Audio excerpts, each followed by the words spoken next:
Good morning class ninth में हम लोग व्याकरण पढ़ रहे हैं। व्याकरण में स्वर व्यंजन हम लोगों ने पढ़ा, वर्ण विच्छेद पढ़ा, उपसर्ग प्रत्यय,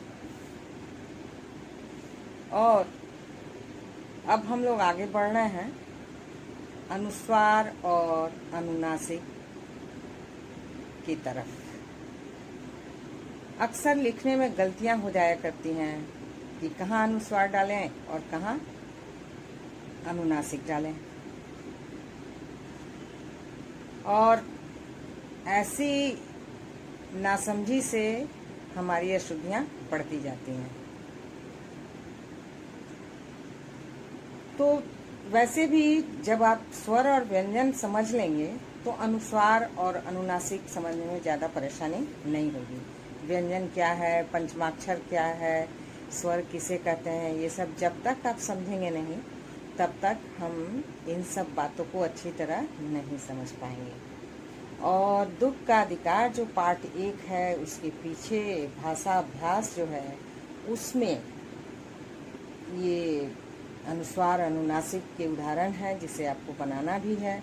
तो आप समझे होंगे और अच्छी तरह समझ लेंगे तो हमारी अशुद्धियाँ या आपसे अशुद्धियाँ नहीं होगी, ठीक है ना। तो अनुस्वार है क्या? अनुस्वार को एक व्यंजन वर्ण कहते हैं और इसके उच्चारण में जैसे अंग कहा गया। अंग कहने से अंग लग रहा है नाक से ज़्यादा हवा निकलती है, मुंह से बहुत कम, नाक से ज़्यादा। अंग, अंक आप उच्चारण करके देखेंगे तो लगेगा कि ये अनुस्वार है जो नाक से ज़्यादा हवा निकलती है, मुंह से बहुत कम। और अनुनासिक में नाक और मुंह से दोनों ज़्यादा, मुंह से ज़्यादा नाक से कम, और इसमें नाक से ज़्यादा। तो अनुस्वार को हम समझ लेंगे कि इसमें नाक से हवा निकलती है इसके उच्चारण में, और इसका जो चिन्ह होता है उसको किसी भी वर्ण के शिरोरेखा पर बिंदी के समान होता है। और अनुस्वार जो होता है उसे हम पंचमाक्षर भी कहते हैं, और पंचमाक्षर के रूप में हम उस अनुस्वार को लिखते हैं, ठीक है ना। तो अब आपको समझने में कहीं परेशानी नहीं होनी चाहिए कि कहाँ अनुस्वार लगाना है और कहाँ अनुनासिक लगाना है, तो उसमें कहीं कोई दिक्कत नहीं होनी चाहिए, ठीक है ना। तो चलिए हम लोग अब देखते हैं इसकी परिभाषा को लिख के समझते हैं। अब हमने इसे लिख दिया है, अब आप इसको अच्छी तरह देखिए। अनुस्वार का चिन्ह जो है वो क्या है, कैसे लगाते हैं अनुस्वार? एक बिंदु के समान लगाया जाता है किसी भी वर्ण के ऊपर। अनुस्वार एक व्यंजन ध्वनि है, इसके उच्चारण में नाक से अधिक हवा निकलती है, मुंह से बहुत कम, नाक से ही ज़्यादा हवा निकलती है। इसकी ध्वनि प्रकट करने के लिए वर्ण पर बिंदु लगाया जाता है। अनुस्वार को वर्णमाला का पंचमाक्षर भी कहते हैं, ठीक है ना। अगर आपको अनुस्वार किसे कहते हैं, अनुस्वार है क्या, अनुस्वार का चिन्ह क्या है, इसको समझने के लिए आपको इतना जानना अति आवश्यक है। अनुस्वार का चिन्ह एक बिंदी है और अनुस्वार एक व्यंजन ध्वनि है जिसे पंचमाक्षर भी कहते हैं, और इसके उच्चारण में नाक से अधिक हवा निकलती है, और इसकी ध्वनि प्रकट करने के लिए वर्ण पर बिंदु लगाया जाता है। इतनी बात आप समझ गए। अब हम लोग पंचमाक्षर जानेंगे। मुझे लगता है पंचमाक्षर आप सभी जानते होंगे, लेकिन फिर भी पंचमाक्षर एक बार हम लोग देख लेंगे, और उसी पंचमाक्षर को हम लोग क्या लगाते हैं, बिंदी के बदले में लगाते हैं, ठीक है। अब हम लोग आगे इसको फिर देखते हैं। आगे देखिए कि अनुस्वार को वर्णमाला का पंचम वर्ण कहा जाता है।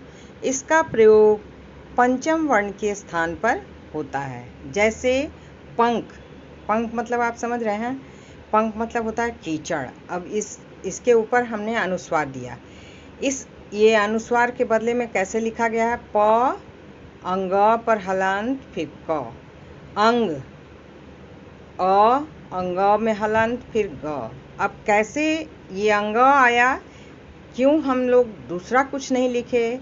आइए अब हम लोग और उदाहरण देके समझते हैं। इसको आपने समझा कि अनुस्वार को पंचम वर्ण भी कहा जाता है और इसका प्रयोग पंचम वर्ण के स्थान पर होता है।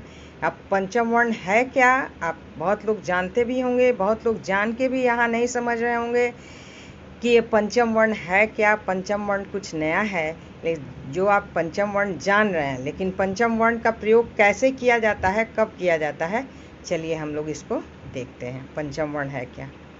तो आइए अब देखिए आप पंचमाक्षर क ख ग घ अंग सभी जानते हैं। क ख ग घ अंग, ये पांचवा जो वर्ण है अंग, इसे हम पंचमाक्षर कहते हैं। ठीक है। च छ ज झ इय, ये पंचमाक्षर है। ट ठ ड ढ अड़, ये पंचमाक्षर है। जो गोल घेरा हुआ है वो पंचमाक्षर है। त थ द ध न, प फ ब भ म, ये पंचमाक्षर है। समझ गए? तो इन पंचमाक्षरों को आपने जब समझ लिया है पंचमाक्षर, तो पंचमाक्षर अब कैसे लगेगा, जहाँ अनुस्वार लगाना है, अब आपको ये समझ में आ जाएगी बात। ठीक है ना। जैसे एक है अंक है या दंड है,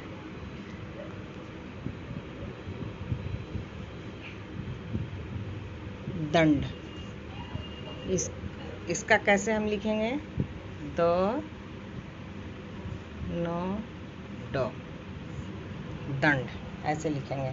अगर अनुस्वार के बदले में क्या हुआ, ट ठ ड ढ अड़ आया, तो हमने आधा लिखा है, आधा लिखिए या हलंत लगा के लिखिए, दंड ऐसे लिखना है। ठीक है ना। और भी मैं उदाहरण दे रही हूँ, आप अब ध्यान से समझ जाएंगे इसको। ठीक है ना। ये इसको पंचमाक्षर कहते हैं। यही पंचमाक्षर कहाँ लगता है? अनुस्वार के रूप में लगता है। ठीक है। और भी उदाहरण मैं लिख रही हूँ अब। तो आइए इसके कुछ उदाहरण हमने लिखे हैं, इसको ध्यान से देखिए। चंचल, अंचल, चंडी, पाखंड, इंटर, पंचम और बहुत सारे शब्द हैं। तो चंचल में जो अनुस्वार है च और च के बीच में, तो क्या लिखा जाएगा? कहा गया अनुस्वार के बाद जो वर्ण है उसका पंचमाक्षर लिखना है। ठीक है ना। च छ ज झ इय, वो अनुस्वार के बदले में हम क्या लिख देंगे? वो पंचमाक्षर इसका लिख देंगे, इय। अब यहाँ अनुस्वार के बदले में क्या है भाई? च है, फिर अंचल, तो फिर यहाँ हमने इया लिखा। फिर चंडी है, तो चंडी में ट ठ ड ढ अड़, उसमें भी देखिए आधा अड़ है अनुस्वार के बदले में। पाखंड में भी आधा अड़ है, ट ठ ड ढ अड़। इंटर में बहुत अशुद्धियाँ होती हैं, आप देखेंगे इंटर जहाँ भी लिखा रहेगा, इंटर स्कूल, इंटर कॉलेज, उसमें जो जानकार होंगे वो इंटर ऐसे लिखेंगे, जो नहीं होगा वो तथ दध न वाला लिख देंगे, जो कि गलत है। इंटर ऐसे लिखते हैं। पंचम, देखिए पंचम में भी अनुस्वार के बदले में फिर हमने क्या लिखा है? इया, पंचम। तो इस प्रकार हम लोगों ने अनुस्वार को समझ लिया थोड़े से उदाहरण के साथ। अब आपको, मुझे लगता है कि कहीं संदेह नहीं होना चाहिए कि अनुस्वार कहाँ लगेगा, कैसे लगेगा। और पंचमाक्षर है वो अनुस्वार आप तुरंत समझ जाएंगे कि ये च के ऊपर है, तो आगे च है तो उसी का पंचमाक्षर होगा। ठीक है ना। उसको हमें लगाना है। चंडी है, ट ठ ड ढ अड़ है, तो उसको हमें आधा अड़ उसको लगाना है या हलंत के साथ लगाना है। ठीक है। ठीक है। अब हम लोग आगे फिर पढ़ते हैं। अनुस्वार के बारे में हम लोग बहुत कुछ जान गए हैं बच्चों, लेकिन एक दो नियम और है जो आप इसको अच्छी तरह समझ लेंगे तो कहीं परेशानी नहीं होगी। ठीक है ना। अनुस्वार समझ गए कि जिसके उच्चारण में नाक से ज़्यादा हवा निकलती है, ये अनुस्वार है।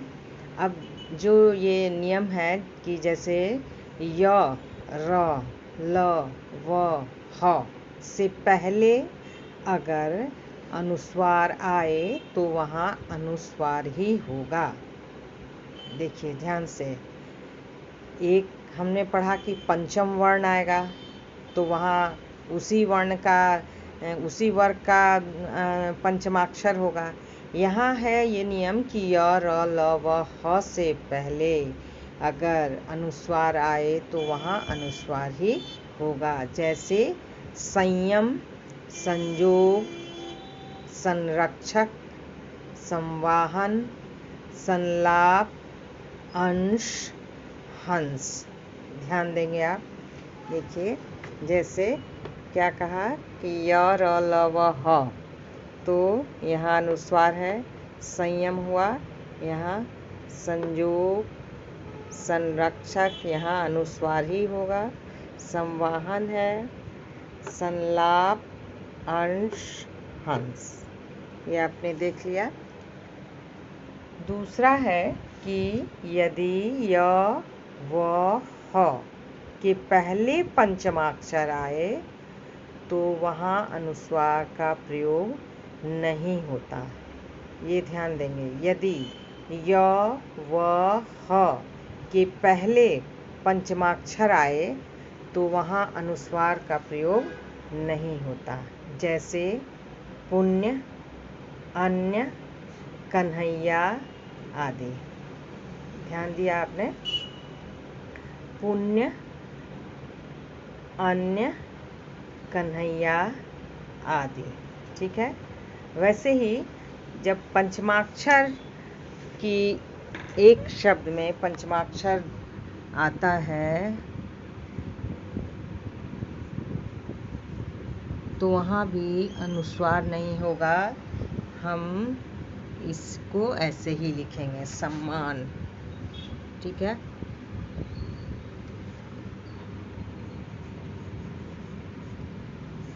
जहाँ पंचमाक्षर एक ही शब्द में आ रहा है, पंचमाक्षर 2 बार, तो वहाँ अनुस्वार नहीं होगा।